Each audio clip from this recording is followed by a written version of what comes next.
여러분, 우리는 한 3주간의 말씀을 통하여 이런 트라우마, 아픔, 상처, 죄를 어떻게 극복할 것인가 말씀을 계속 살펴보고 있습니다. 소돔과 고모라가 심판당하는 걸 바라봤던 롯, 여러분, 한순간에 자기가 살았던 그 지역이 망하는 걸 보았다. 그리고 아내가 뒤를 돌아오면서 소금 기둥이 되었다는 걸 보았다. 얼마나 충격이 클까요? 그 트라우마는 이루 말할 수가 없습니다. 그렇게 도망친 롯은 또 정상적으로 살아가기보다는 동굴에 숨어들었습니다. 동굴에 숨어들면 멸망당하지 않을 것이라 생각했지만 어떻습니까? 결국 또 다른 죄가 임하는 것을 발견됩니다. 여러분, 하나님은 이를 통하여 숨는 인생이 아니라, 숨어 들어가 사는 인생이 아니라, 여기에 나를 구원하신 하나님의 뜻이 무엇인지, 왜 하나님 나를 구원해 주신지 뜻을 알고 동굴에서 나와서 믿음으로 살아가야 한다고 말씀드렸습니다. 지난주는 모세와 다윗을 통해 하나님의 용서와 회복의 은혜에 관해서 나누었습니다. 모세는 살인을 저지른 후 광야로 도망쳐서 40년 동안 연단받으며 죄를 회개하고 낮아지고 겸손해서 이스라엘의 출애굽의 지도자가 되었습니다. 그럼 다윗은 어떻습니까? 우리가 다윗을 보면 이스라엘의 위대한 성군이지만은 부하 아내를 간음하고 그리고 부하 장수를 살인 교사한 큰 죄를 지었습니다. 그 죄로 인해서 집안에 끊임없는 풍파가 일어나는 걸 발견하게 됩니다. 그리고 그 과정을 통하여 다윗은 철저하게 하나님께 회개하고 그 죄책감에 살아가면서 동굴로 숨을 들어가지 않았습니다.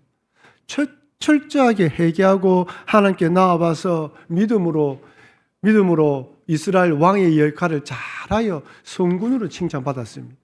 여러분, 다윗은 이스라엘의 성군이라는 칭찬을 받으면서 우리아의 일 외에는 정직하게 행했다라고 이야기를 들었고, 모세는 대해서는 모세와 같은 선지자가 나타나지 않았다라는 칭찬을 받았습니다. 그러나 여러분, 살아가면서 트라우마, 상처, 아픔 없는 사람 아무도 없습니다. 죄짓지 않고 완벽한 사람 아무도 없습니다. 그러나 그 어떤 죄, 어떤 아픔이 있다 하더라도 주님 앞에 나오면 주님이 용서하시고 해결해 주시고 새로운 사명을 주신다는 걸 믿으시고 주님 앞에 나오시는 여러분과 제가 되길 바랍니다. 오늘은 마지막 시간으로 이런 우리를 주님이 어떤 시각으로 바라보냐는 거예요. 이렇게 죄짓고 상처 입고 힘들어하고 아파하는 우리를 주님은 과연 어떤 시선으로 쳐다보느냐는 것입니다. 오늘 본문은 우리가 너무나 잘 알고 있는 엘리야 선지자에 관한 말씀입니다. 여러분, 엘리야 선지자가 누구입니까? 북이스라엘 선지자로서 놀라운 하나님의 능력을 행했습니다. 사르밧 가부 잘 아시죠? 통에 가루가 닿지 아니하고 병에 기름이 마르지 않은 기적을 행했습니다. 그 아이가 죽었을 때 이 엘리야가 간절히 기도해서 아이가 살아났어요.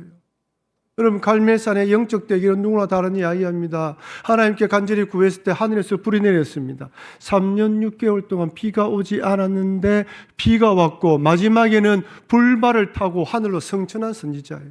지금 또 이스라엘 유대인들에게 엘리야 하면 남보모는 선지자로 생각하고 있습니다. 그만큼 능력의 선지자입니다.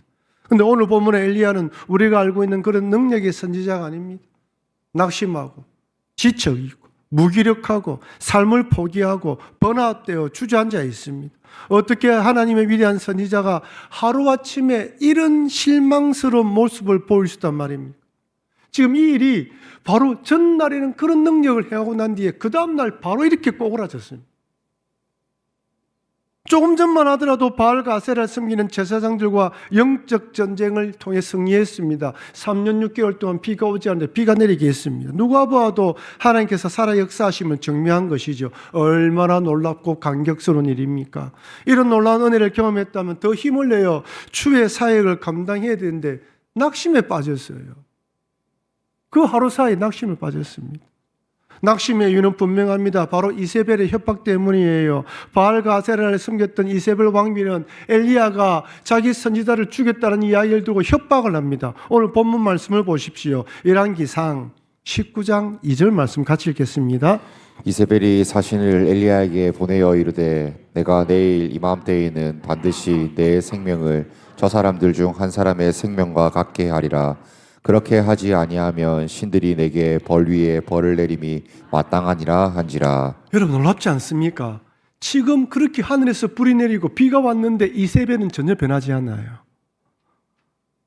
더 악독하고 포독해졌습니다. 도끼 가득한 눈빛, 살기등등한 기세로 엘리야를 죽이겠다고 협박합니다. 큰 은혜를 경험해도 세상은 변하지 않는 것 같아요. 그래서 여러분, 우리는 이 사건을 통하여 두 가지 중요한 영적 교훈을 얻을 수 있습니다. 첫째는 내가 은혜 받는다 하더라도 세상은 변하지 않을 수 있다는 거예요. 여러분, 엘리야가 낙심한 이유는 단순히 이세벨의 협박 때문이 아니에요. 물론 협박 때문이지만 그것만이 아닙니다.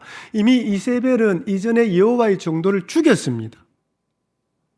그만큼 심령이 강팍하기에 얼마든지 엘리야를 죽일 수 있어요. 근데 재미있는 것은 이세벨이 지금 당장 엘리야를 잡아서 죽이겠다고 하지 않고 언제요? 내일, 이맘때. 왜 지금 당장 죽이면 되죠?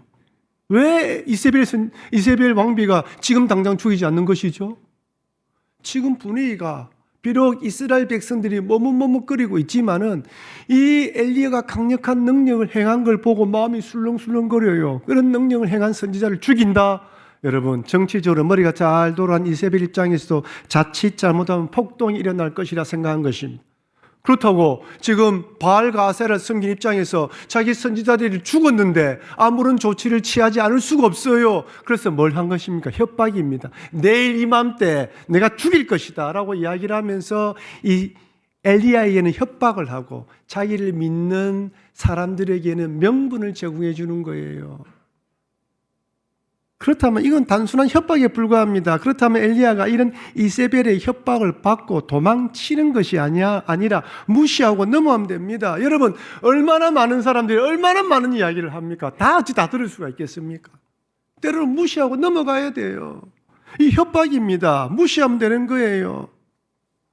하나님 능력이 임해도 변하지 않는 이세벨, 회개하지 않는 이스라엘 백성들, 이들을 바라보니까 그만 마음이 상한 것입니다. 이세벨의 협박 때문이지만 이렇게 변하지 않는 이세벨과 또 머뭇거리고 온 백성들을 보니까 마음이 낙심이 찾아온 것입니다. 이세벨은 더 강팍해졌습니다. 이스라엘 백성들은 인생에 변함이 없습니다. 이 정도라면 영적 대각성이 일어나서 눈물 흘리고 회개하고 하나님께로 돌아오겠다라고 해야 되는데 아무런 변화가 없어요. 이때 우리는 낙심합니다. 나는 큰 은혜 받아가지고 뭔가 변할 것 같은데 변하지 않아요. 여러분, 내가 아무리 큰 은혜를 받는다 할지라도 세상이 변하지 않을 수 있습니다. 나는 은혜로 충만한데 교회 다니는 다른 지체들은 무덤덤해 보일 수 있습니다. 자기처럼 은혜를 받아 하나님께 더 감사하고 성숙한 신앙으로 나아가야 되는데 때로는 더 못된 짓도 하는 것이 보여요. 저는 수요 기도회 때마다 나라를 위해서 기도하면서 하나님, 우리가 불렀던 찬양 가사처럼 백두의 산라까지 그리스도의 피 묻은 계절이 오게 해주십시오. 간절히 기도하지만 세상을 바라보니까 더 혼란스러워요. 나라를 위해서 기도하는데 변화가 되지 않은 것 같아요. 때로는 낙심되는 마음이 들 수가 있습니다. 야, 아무리 해도 안 되는구나. 이거 아무리 해도 안 되는구나. 주저앉을 수 있는 것이죠. 여러분, 그래서 우리는 내가 큰 은혜 받는다고 세상이 변하지 않을 수도 있다는 걸 염두에 둬야 됩니다. 그거 가지고 실망하면 안 돼요. 내가 받은 은혜로 기도하면서 내가 자리에 최선을 다하고 살아가면 되는 것입니다. 둘째는요, 위대한 하나님의 종이라도 얼마든지 낙심할 수 있다는 것입니다. 엘리야가요, 이렇게 낙심합니다. 열왕기상 19장 3절 말씀 같이 읽겠습니다. 그가 이 형편을 보고 일어나 자기의 생명을 위해 도망하여 유다에 속한 브엘세바에 이르러 자기의 사환을 그곳에 머물게 하고. 여러분, 지금 엘리야가 뭘 보고 있습니까? 이 형편을 보았어요. 이 형편이 무슨 형편입니까? 변하지 않는 형편, 달라지지 않는 형편. 그 다음에 무엇이 보입니까? 자기의 생명을 위해 도망칩니다. 여러분, 한번 생각을 해보십시오. 이세벨이 엘리야를 죽이려고 할 수 있으면 얼마나 죽일 수 있었죠. 이미 이전에 여호와의 종을 죽였으니까요. 그런데 한번 또 생각해 보십시오. 지금 이렇게 엘리야가 살아있는 것은 자기가 능력이 뛰어나서 잘 숨을 쉬어서 그렇습니까? 하나님의 은혜 때문입니까? 하나님의 은혜 때문이에요.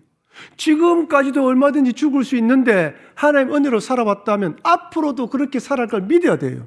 근데 여러분, 은혜가 떨어지고 믿음이 약해지면요, 자기도 모르게 자기 현실이 보이고 자기 생명이 집착하게 됩니다.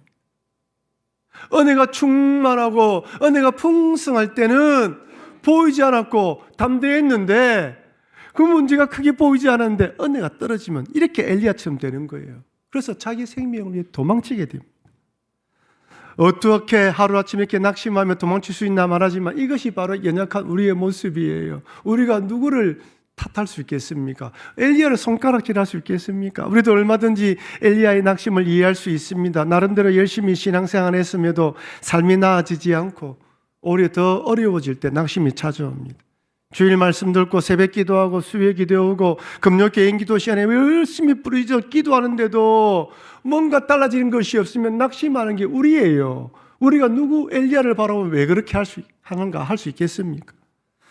여러분, 엘리야와 같은 이런 영적 번아웃, 신앙의 낙심은 신앙에 좋은 사람들에게 찾아오는 현상 중에 하나입니다.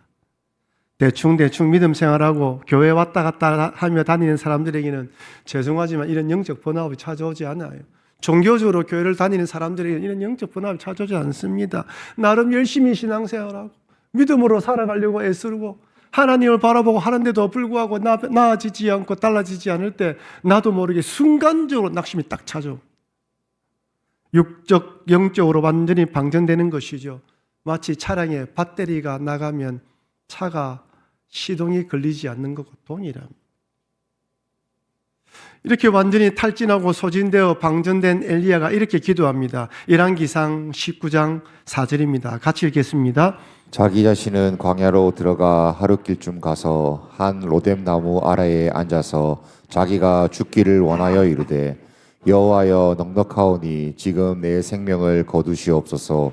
나는 내 조상들보다 낫지 못하나이다 하고. 어디로 들어갔다고요? 광야로 들어갔습니다. 롯이 동굴로 들어간 것처럼 광야로 들어갑니다. 여러분, 사람이요 무기력해지고 영적 번아웃이 생기고 낙심에 빠지면요 사람들을 만나기 싫어요. 혼자 있고 싶어요. 우울해지고 무기력해집니다. 그냥 조용히 있고 싶어요. 그러면서 자기가 죽기를 원합니다. 주여 지금 내 생명을 거두시옵소서. 여기 보면 내 조상들보다 낫지 못하다는 말씀은 이 땅을 떠나던 조상들처럼 나도 이제 이 땅을 떠나고 싶다는 거예요. 여러분 충분히 이해되죠? 힘들고 어려우면 죽고 싶지 않습니까? 주여 이제 내 생명을 거두어 주십시오. 이를 광야로 도망쳤던 엘리야가 끝까지 도망친 곳이 어디입니까? 브엘세바입니다. 여러분 브엘세바는 갈멜산에서 브엘세바까지 거리는 대략 145km 떨어져 있는데요. 지금 브엘세바는 이스라엘의 남쪽 경계도시예요. 우리 부산과 부산이 남쪽의 마지막이라 생각할 수 있는 것처럼 그와 마찬가지입니다. 여러분 브엘세바까지 도망쳤다는 것은 어떻게 해요? 벗어나려고 한다는 거예요. 엘리야가 지금 북이스라엘 선지자로 부름을 받았는데 북이스라엘을 벗어나서 남유도까지 내려왔습니다. 그리고 이스라엘을 벗어나려고 해요. 여러분 지금 엘리야는 군대 용으로 탈영하고 있습니다. 병사가 있어야 할 자리, 명령을 받은 자리를 지켜야 하는데 죽더라도 그 자리를 지켜야 되는데 그 자리를 떠납니다. 병사가 그 자리를 떠나는 것은 탈영입니다. 여러분 전쟁 시 탈영한 병사는 총살입니다. 어찌 보면 엘리야는 탈영한 병사처럼 하나님께서 심판하셔도 문제가 되지 않습니다. 그만큼 낙심에 빠져 있어요. 저는 이런 나약한 엘리야의 모습을 보면서 예수님께서 십자가에 달려 돌아가실 때 예수님을 모른다고 부인한 제자들이 떠올랐습니다. 여러분 제자들은요 예수님께서 십자가에 달려 돌아가시기 전날에도 성찬식을 6월절 만찬을 하고요 주님께서 내가 죽을 것이다 라고 이야기하자 베드로가 이렇게 이야기를 합니다. 마태복음 26장 33절 같이 읽겠습니다. 베드로가 대답하여 이르되 모두 주를 버릴지라도 나는 결코 버리지 않겠나이다. 나는 뭐라고요? 결코 힘을 줘서 이야기합니다. 나는 결코 그렇지 않겠습니다. 저런 제자들과 다릅니다. 나는 당신의 수제자입니다. 나는 절대로 변하지 않을 겁니다. 이렇게 제자들이 이렇게 베드로가 이야기하자 다른 제자들이 또 이렇게 이야기합니다. 마태복음 26장 35절 베드로가 이르되 내가 주와 함께 죽을지언정 주를 부인하지 않겠나이다 하고 모든 제자도 그와 같이 말하니라. 베드로가 또 이렇게 이야기하니까 다른 제자들도 이렇게 이야기합니다. 제가 질문 드리겠습니다. 그러자면 예수님 십자가 달리기 전날, 그 전날에 이렇게 말한 제자들은 이때 이 말은 진심이었을까요? 가짜였을까요? 진심이죠. 이렇게 살고 싶어요. 여러분 말씀 듣고 나면 그렇게 살고 싶죠? 진심입니다. 정말 이들은 죽을지언정 주를 부인하고 싶지 않아요. 그런데 딱 예수님이 붙잡혀 가니까 어떻게 합니까?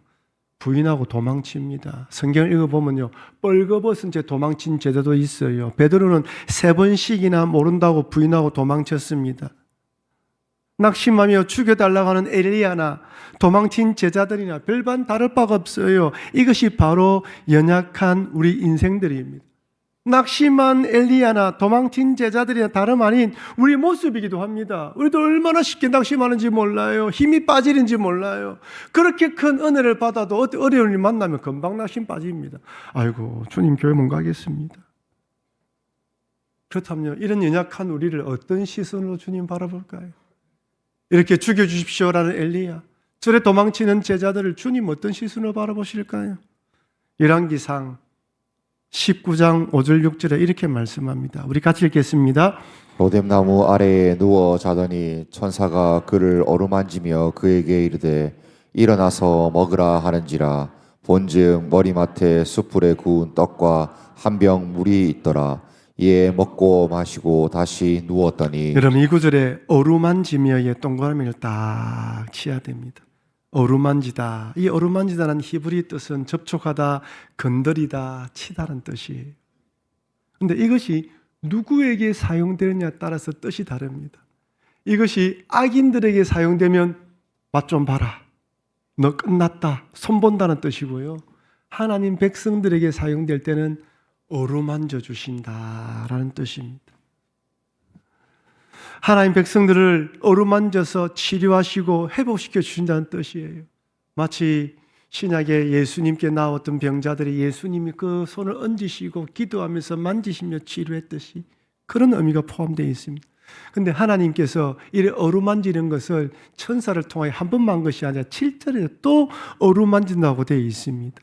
그럼 지금 엘리야 있는 곳은 어디입니까? 광야입니다. 사람들이 거주하지 않는 곳, 하나님의 은혜가 아니면 절대로 살 수 없는 것입니다. 그다음 하나님께서 어떻게 어루만지십니까? 그냥 어루만집니까? 뭘요? 떡과 숯불에 구운 떡과 물로 주면서 공급해 주십니다. 무슨 말입니까? 여러분, 우리는 인간입니다. 우리는 로봇가 아니에요. 우리는 정서적으로 만족이 돼야 됩니다. 우리는 먹어야 힘이 나요. 그래서 하나님이 일단은 엘리야를 먹게 만들어요. 먹고 재웁니다. 여러분, 힘들고 어려운 일 당하면 잠이 오지 않아요. 잠을 안 자면 사람이 제정신으로 살아갈 수 없어요. 잠을 자야 돼요. 그래서 누가 힘들거나 어려운 일 있으면요, 일단 잘 먹여야 돼요. 다른 말 필요 없습니다. 네가 먹고 싶은 게 뭐고 먹어라. 실컷 먹어라. 그리고 옆에서 잘 때까지 두드려줘야 돼요. 깨면 또 재워주고 푹 잘 수 있도록 손을 잡아주고 두드려주는 거. 지금 하나님이 천사를 통해서 하는 것이 너 엘리야 여기서 뭐하니? 하고 책망하는 것이 아니라 먹여주고 다독거려주고 충분히 힘을 줄 수 있도록 어루만져 주시는 것이. 저는 이 모습을 보면서 갈릴리 바닷가에서 고기를 잡고 있는 제자들에게 숯불에 구운 떡과 생선을 주시는 예수님이 떠올랐어요. 예수님의 제자들은 예수님께서 부활하신 것을 목격하고도 예수님을 따를 자신이 없어요. 이렇게 부인한 우리가 어떻게 예수님 따르겠나? 부끄러운 것이죠. 갈릴리 바닷가에 물고기 잡고 있었습니다. 밤새 물고기를 잡았는데 허탕이죠. 잡을 수가 없었습니다. 그런데 바닷가에서 누가 저쪽으로 그물을 던지라, 그물을 오른쪽으로 던지라, 그리하면 잡으리라는 소리가 들립니다. 그 말을 듣고 제자들이 오른편에 그물을 던지는데 물고기가 많아서 그물을 들 수 없을 정도로 많이 잡혔습니다. 이때 베드로는 이분이 예수님인 줄 알고 옷도 벗지 않고 물에 뛰어듭니다. 제자들은 그때 예수님이 아는 것이죠. 여러분, 물에 뛰어들고 배를 찧어서 급히 오니까 예수님이 바닷가에서 뭐라고 했습니까? 요한복음 21장 9절입니다. 같이 읽겠습니다. 육지에 올라보니 숯불이 있는데 그 위에 생선이 놓였고 떡도 있더라. 숯불이 있는데 그 위에 생선이 놓였고 떡도 있더라. 밤새 물고기 잡느라고 고생한 제자들, 제대로 먹지 못한 제자들, 그 추위에 떨고 있는 제자들을 불러 모아서 숯불을 위에서 불을 쬐게 하고 음식을 먹도록 내어줘 줍니다. 비록 예수님을 모른다고 3번씩이나 분했던 베드로, 도망쳤던 제자들이지만 주님은 이들을 이렇게 바라보시면서 떡과 생선을 주시면서 어루만지십니다. 근데 여러분, 이때 예수님이 주시는 떡과 생선을 통해 건네시는 예수님의 손에는 무엇이 있습니까? 십자가에 못 박힌 흔적이 남아있습니다. 제자들은 그 떡과 생선을 받으면서 주님의 십자가에 박힌 못 박힌 손을 보았을 것이. 지금 주님은 그 손으로 너희들 먹어라, 힘을 내라 라고 이야기하십니다. 선명한 못자국이 있는 손을 주신 떡과 생선은 그 어떤 것과 비교할 수 없는 주님의 어루만짐이십니다. 여러분 혹시 캥거루 케어라는 말을 들어보셨습니까?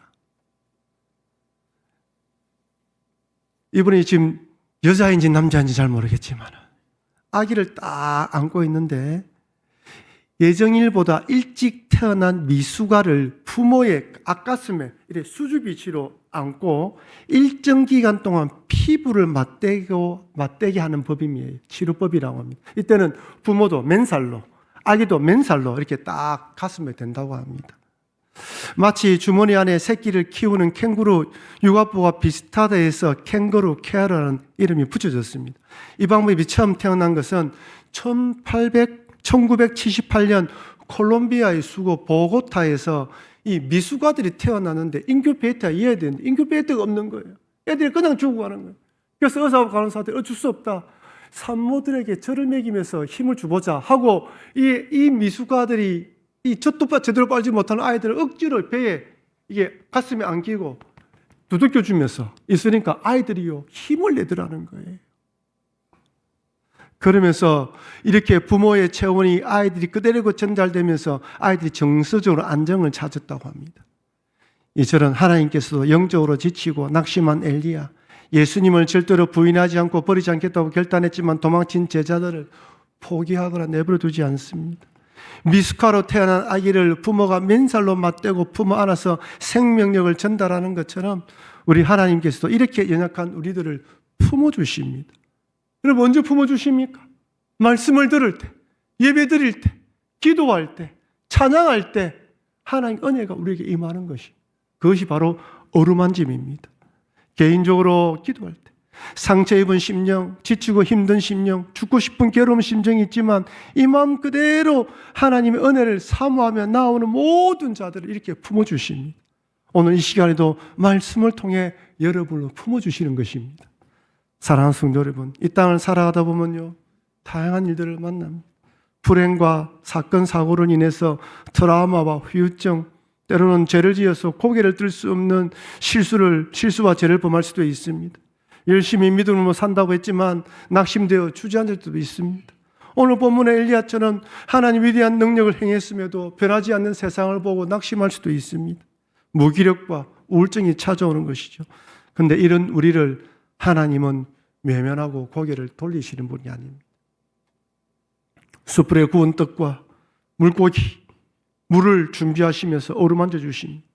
미숙아로 태어난 어린아이를 맨살로 품으면서 부모의 따뜻한 체온이 전달되게 하는 것처럼 예배 가운데 말씀과 기도, 하나님께서 이런 은혜를 주신다는 거 잊지 마시고 어떤 상처와 아픔, 실수와 잘못 있다 하더라도 주님께 나아오셔서 주님이 어루만져 주시는 것을 통하여 회복되어 사명을 다시 감당하시는 여러분과 제가 되길 주의 이름으로 축원합니다.